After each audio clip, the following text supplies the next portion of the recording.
Je suis au 16 de l'avenue Matignon, à la galerie Tornabuoni Art, qui est l'antenne française d'un réseau de galeries dont le centre se trouve à Florence. Et j'ai le plaisir d'avoir à côté de moi le galériste Michele Casamonti et également Dominique Stella, qui s'est occupé de l'exposition en cours actuellement. Donc, Michele Casamonti, comment est née cette galerie parisienne et comment fonctionne ce réseau?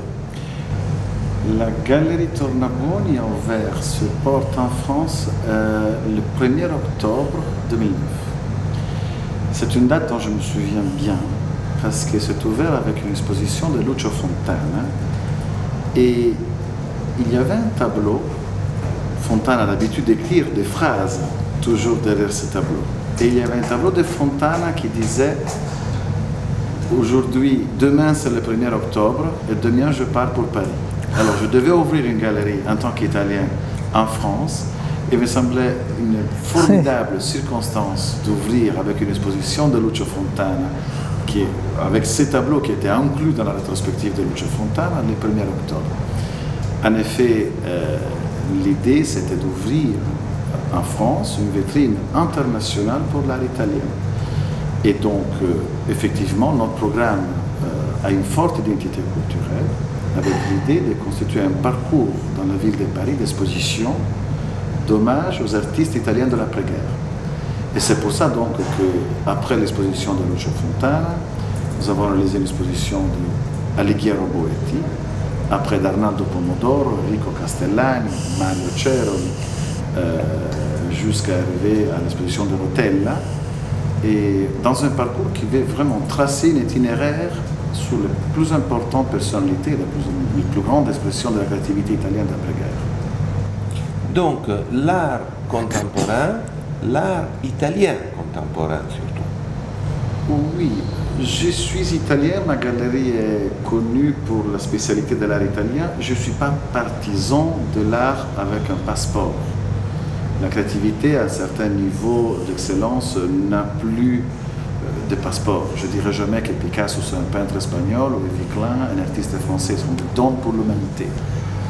Je crois néanmoins que certains artistes italiens, évidemment pas tous, mais certains artistes italiens sont d'origine italienne, mais désormais appartiennent aux avant-gardes internationales et donc méritent une visibilité hors de l'Italie.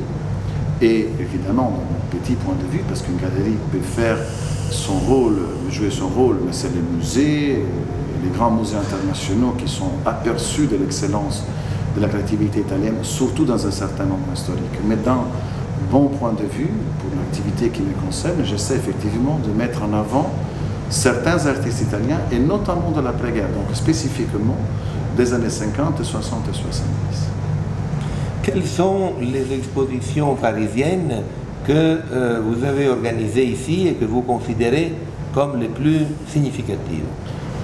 Je suis très honoré d'avoir pu recevoir la Galerie Tornabuoni, notre siège à Paris, la dernière exposition qui était de Capogrossi, un grand hommage à l'œuvre de Capogrossi, qui avait été présentée à la Guggenheim Foundation en Venise l'hiver dernier.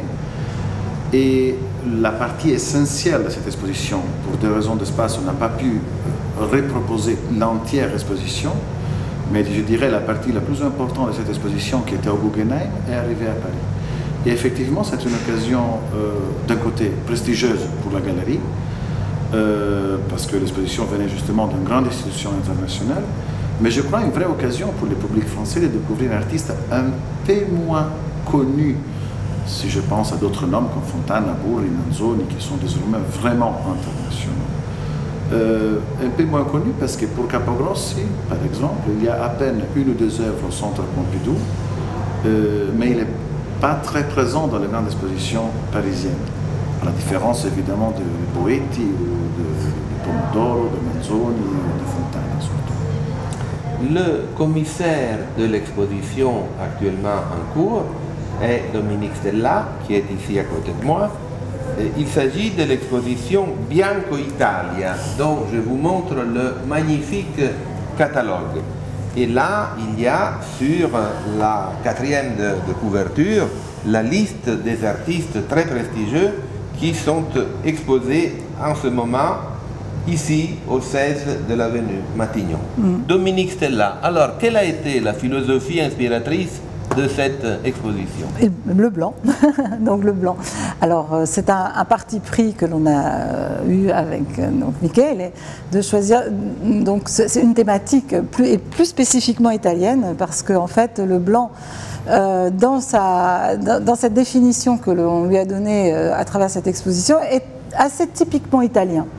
Le monochrome blanc, dans les années 60, à la fin des deuxième moitié des années 50, années 60, a été un élément donc important du développement de l'identité de l'art italien à travers un groupe qui était d'artistes qui sont donc, comme on connaît, Castellani, Manzoni, Bonalumi, Agnetti, tous ces artistes qui ont créé un groupe qui s'appelait Azimut à Milan en 1959.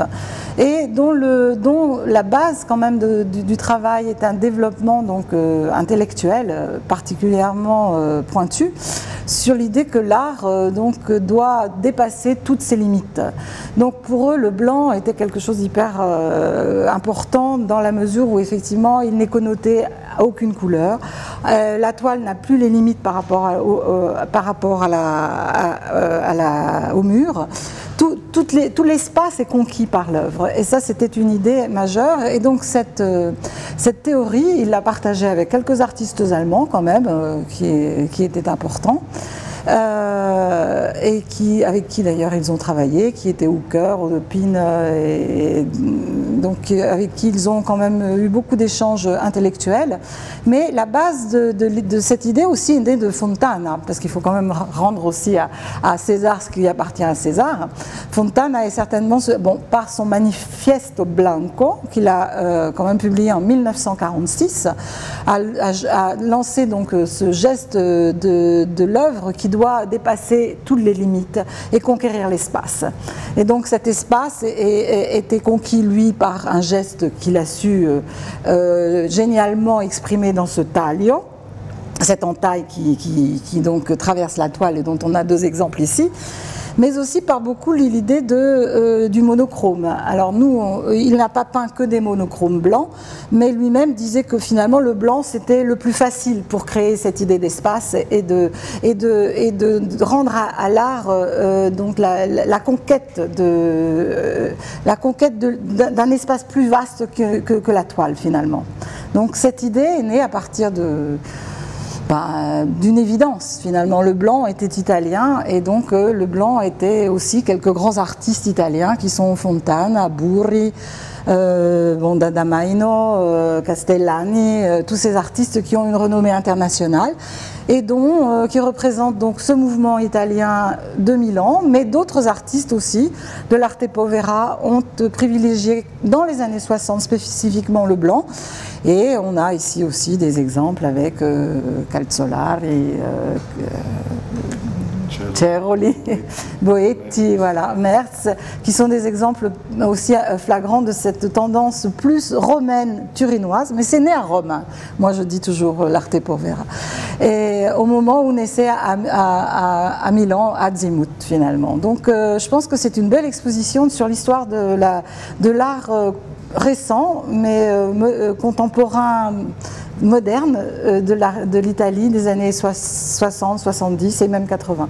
Ça, c'est une vision assez inédite et suggestive de l'art italien et de l'Italie, en considérant que l'Italie est souvent considérée comme un pays plein de couleurs. Ouais, c'est vrai. Et donc là, vous démontrez je crois que c'est ça en fait qu'il voulait. En fait, il faut se positionner, par exemple, dans l'idée de Fontana en 1946, c'était la fin de la guerre. Le monde avait changé. Ces gens ont une personnalité aussi authentique et aussi fulgurante que Fontana, qui au fond est un artiste italien, donc qui sait tout du baroque, de la Renaissance. et qui voulait proposer quelque chose d'autre, a pris le contrepoint de ce qu'était l'Italie. L'Italie, c'est la couleur, l'Italie, c'est la construction de la perspective, l'Italie, c'est le tableau. Il a dit non, l'art n'est plus ça aujourd'hui. L'art italien devient l'espace, anticipe toutes les recherches même scientifiques de l'époque, parce que l'art n'est plus réduit à la surface, l'art devient élément du monde, et ça c'était quelque chose qui était quand même très très essentiel dans ces années-là. Encore une question pour Michele Casamonti. On dit, tout le monde m'a dit, que cette galerie est animée par une vocation plus culturelle que commerciale. Est-ce vrai? En partie, oui. Parce qu'effectivement, je crois que le monde de l'art est en train de changer. Et les galeries, de plus en plus, devront se spécialiser. Et pour le faire, doivent être le meilleur dans un domaine. Donc, effectivement, il faut faire une recherche culturelle, présenter des expositions qui ne sont pas seulement composées à partir, traditionnellement dans une galerie, ça, des objets complets proposés à la vente. Il faut avoir le courage, de temps en temps, de s'engager sur des projets qui ont une finalité démonstrative, culturelle, quelquefois éducative, et évidemment avec la compatibilité avec ce projet et la vie normale traditionnelle d'une galerie. Mais je crois que c'est pour finir, plus on travaille, on élabore, on présente une identité culturelle forte, plus pour finir, il y a après un retour qui revient à la vie normale d'une galerie avec la possibilité de rencontrer des collectionneurs, d'essayer des œuvres, aider des collectionneurs à construire une collection. Il n'y a pas une opposition entre des aspects, l'activité culturelle ou l'activité traditionnelle d'une galerie qui peut mettre aussi en vente des œuvres. Mais il y a une recherche, par exemple, dans l'édition des catalogues, dans la présentation d'expositions, qui doit être, à mon avis, de plus en plus soignée afin que la renommée, la réputation, la qualité du travail d'une galerie puisse être reconnue. Donc c'est vrai que nous sommes très engagés sur cette démarche. Dominique Stella, vous me parliez tout à l'heure de votre origine italienne et française à la fois. Oui. Quelle est, d'après vous, la perception française d'aujourd'hui de l'art contemporain italien? Oh, ça c'est une grande question. Grande question, oui, oui. Oui. Pourquoi pas? Les Français, je pense, ont toujours une admiration pour l'Italie. Ça, il faut quand même le reconnaître. Ils ont toujours eu cette tendance à aimer tout ce que les Italiens produisent. Alors dans l'art, d'abord en art contemporain, aujourd'hui c'est très compliqué. Le contemporain est mal connu des Français, mais c'est normal. Tout comme le contemporain est très peu connu, le contemporain français est très peu connu des Italiens. Les échanges, malgré tous ces moyens de communication que nous avons, demandent beaucoup de temps. Alors ici, on a des exemples d'artistes qui sont admirés aujourd'hui de tout le monde et qui ont une reconnaissance internationale, pas seulement française. Et je pense que les Français reconnaissent aux Italiens le fait d'avoir réussi justement à imposer une génération, la génération des années 60-70 à ce niveau international. Quand eux, les Français, ont eu beaucoup plus de mal à le faire. Les Italiens ont, à travers des gens comme Fontana, à travers des gens comme Manzoni, des artistes comme Boetti, des artistes d'un niveau qui aujourd'hui représente l'Italie dans le monde. Et ça, je pense que les Français peuvent l'envier aux Italiens, parce que c'est difficile de trouver quelques noms très importants français qui ont cette notoriété qu'ont les Italiens. Voilà, donc merci Dominique Stella, merci Michele Casamonti. Merci.